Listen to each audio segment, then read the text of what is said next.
அனைவருக்கும் வணக்கம். மிதுனம் ராசி திருவாதிரை நட்சத்திரம் நண்பர்களே, இந்த பதிவில் என்ன தகவல் பார்க்க போறோம் என்றால், நமது மிதுனம் ராசி திருவாதிரை நட்சத்திரம் நண்பர்களுக்கு இந்த ஜூன் மாதம் ராசி பலன்படி எந்த மாதிரியான பலன்கள் கிடைக்கப் போகுதுன்னு இந்த பதிவுல பார்க்க போறோங்க.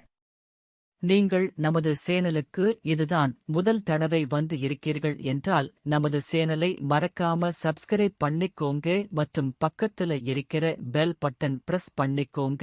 அப்போதான் நமது மிதுனம் ராசி திருவாதிரை நட்சத்திரம் பத்தி எந்த பதிவு போட்டோம் என்றாலும் நோட்டிபிகேஷன் வழியாக உங்களுக்கு தகவல் தெரியப்படுத்த முடியும்.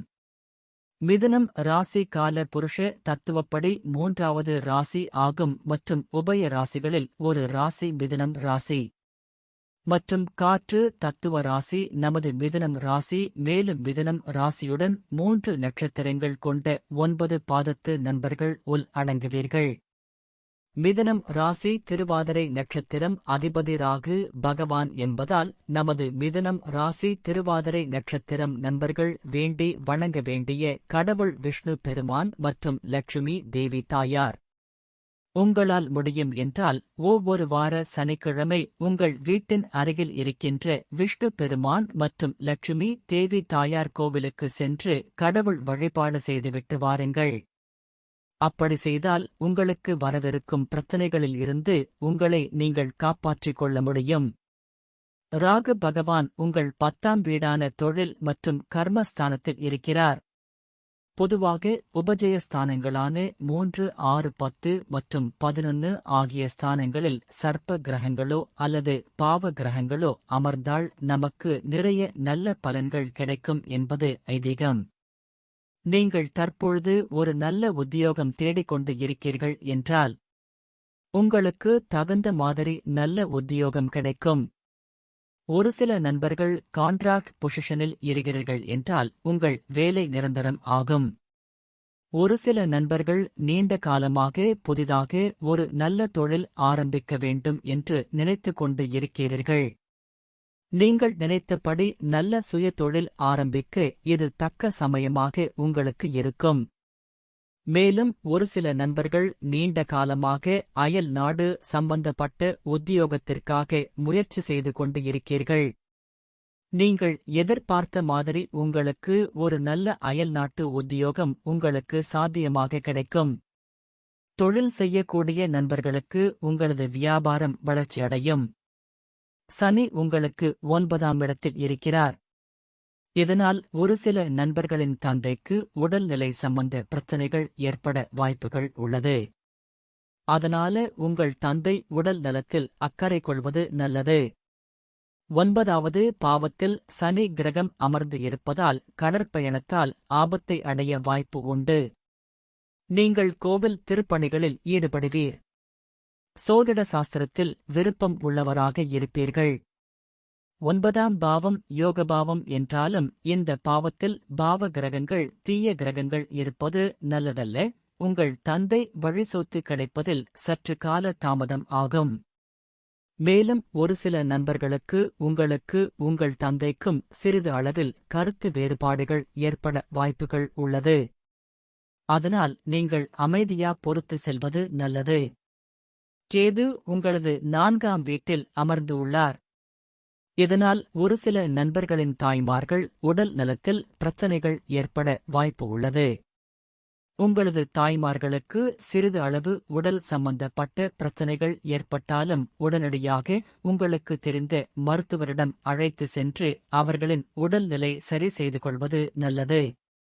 இல்லை என்றால் உங்கள் தாய்மார்களுக்கு தேவை அற்ற மருத்துவ செலவுகள் ஏற்பட வாய்ப்புகள் உள்ளது. ஒரு சில நண்பர்கள் நீண்ட காலமாக உங்கள் தகுதிக்கு தகுந்த மாதிரி புதிய வாகனம் அல்லது புதிதாக சொத்து வாங்க நினைத்து உள்ளீர்கள். நீங்கள் நினைத்தபடி புதிதாக வாகனம் வாங்கவோ அல்லது சொத்து வாங்கவோ வாய்ப்பு உள்ளது. இரவு நேரங்களில் பிரயாணம் செய்யும் பொழுது எச்சரிக்கையுடன் இருப்பது நல்லது. இல்லை என்றால் தேவையற்ற விபத்துகள் ஏற்பட வாய்ப்பு உள்ளது. தற்பொழுது குரு உங்களது 12ஆம் வீட்டில் அமர்ந்து உள்ளார். இது குருவுக்கு மறைவு ஸ்தானம் ஆகும். எனினும் உங்கள் வீட்டில் தடைப்பட்டு போயிருந்த சுபகாரியங்கள் கைகூடும். மேலும் குரு பகவான் தான் இருக்கின்ற இடத்தில இருந்து உங்களது 4ஆம் வீடான தாயார் ஸ்தானம், சுகஸ்தானம் மற்றும் வண்டி வாகன ஸ்தானத்தை பார்க்கின்றார். இதனால் உங்கள் தாயார் உடல்நிலை சீராகும். மருத்துவ செலவுகள் கட்டுக்குள் வரும். ஒரு சில நண்பர்கள் வாகனங்கள் வாங்கி விற்கும் தொழில் செய்பவராக இருந்தால் உங்கள் வியாபாரம் வளர்ச்சியடையும். புதிதாக வீடு கட்டுமான பணி ஆரம்பிப்பீர்கள். குரு பகவான் தான் இருக்கும் இடத்தில இருந்து உங்களது 6ஆம் வீடான ருணரோக சத்துரு ஸ்தானத்தை பார்க்கிறார். இதனால் உங்களுக்கு உடல்நிலை சம்பந்தப்பட்ட பிரச்சனைகள் இருந்தால் அனைத்துமே சரி ஆகும். மேலும் மருத்துவ செலவுகள் கட்டுக்குள் வரும். நீங்கள் வேலை செய்யும் இடத்திலோயோ அல்லது தொழில் செய்யும் இடத்திலோயோ உங்களுக்கு நேர்முக எதிரிகளோ அல்லது மறைமுக எதிரிகளோ இருந்தால் உங்கள் பாதை விட்டு விலகி செல்வார்கள். உங்களது அக்கம் பக்கத்தினர் உங்களுடன் நல்ல முறையில் பேசுவார்கள். முடிந்தவரை உங்களது ரகசியங்களை யாரிடமும் பகிர்ந்து கொள்ளாமல் இருப்பது நல்லது. வேலை செய்யும் இடத்தில உங்களது உயர் அதிகாரி பற்றி யாரிடம் தவறாக பேசாமல் இருந்தால் உங்களுக்கு பதவி உயர்வு மற்றும் ஊதிய உயர்வு கிடைக்கும். செய்யும் வேலை நிரந்தரம் ஆகும். வேலை இல்லாதவர்களுக்கு புதிதாக நல்ல வேலை கிடைக்கும். குரு பகவான் தான் இருக்கின்ற இடத்தில இருந்து உங்களது 8ஆம் வீட்டை பார்க்கிறார். இதன் காரணமாக வசூல் ஆகாத கடன் தொகை வசூல் ஆகும். சொத்து சம்பந்தமான பிரச்சனைகளில் இருந்து நல்ல தீர்வு கிடைக்கும். கணவன் மனைவி விவாகரத்து செய்யாமல் மறுபடியும் சேர்ந்து வாழ வாய்ப்புகள் உண்டாகும். 8ஆம் வீடு உங்களது உடல் நலத்தையும் குறிக்கும் என்பதால் உங்களது உடல் நலத்தில் அக்கறை கொள்வது நல்லது. இல்லை என்றால் தேவை அற்ற மருத்துவ செலவுகள் உண்டாகும். மற்றும் 8ஆம் வீடு என்பது தேவையற்ற வம்பு வழக்குகளையும் குறிக்கும். உங்களால் முடிந்தவரை மற்றவர்கள் விஷயத்தில் தலையிடாமல் இருப்பது நல்லது. இல்லை என்றால் தேவை அற்ற வம்பு வழக்குகள் வந்து சேரும். தற்சமயம் சுக்கிரன் உங்கள் 12ஆம் வீட்டில் குருவுடன் இணைந்து உள்ளார். நீங்கள் ஆண்களாக இருந்தால் பெண்களிடம் இருந்து மற்றும் நீங்கள் பெண்களாக இருந்தால் ஆண்களிடமிருந்து விலகி இருப்பது நல்லது. மேலும் சூரியன் உங்களது 12ஆம் வீட்டில் குருவுடன் இணைந்து உள்ளார். இதன் காரணமாக ஒரு சில நண்பர்களுக்கு உங்களுக்கும் உங்களின் தந்தைக்கும் சிறிது அளவில் கருத்து வேறுபாடுகள் ஏற்பட வாய்ப்புகள் உள்ளது. ஒரு சில நண்பர்கள் அரசாங்க உத்தியோகத்திற்கு முயற்சி செய்பவர்களாக இருப்பீர்கள். உங்களுக்கு தகுந்த மாதிரி நல்ல அரசாங்க உத்தியோகம் கிடைக்க வாய்ப்புகள் உள்ளது. நீங்கள் ஏற்கனவே அரசாங்க உத்தியோகத்தில் இருந்தால் உங்களுக்கு பதவி உயர்வு மற்றும் ஊதிய உயர்வு கிடைக்க வாய்ப்புகள் உள்ளது. தற்சமயம் உங்களது ராசி நாதனான புதன் பகவான் உங்களது 12ஆம் வீட்டில் குருவுடன் இணைந்து உள்ளார். இதன் காரணமாக நீங்கள் பேச்சுத் துறையில் இருந்தால் உங்களது தொழில் வளர்ச்சி அதிகரிக்கும். மேலும் செவ்வாய் கிரகம் உங்களது 11ஆம் வீட்டில் இருக்கின்றார். 11ஆம் வீடு என்பது லாபஸ்தானம் மற்றும் மூத்த சகோதர சகோதரிகள் ஸ்தானம்.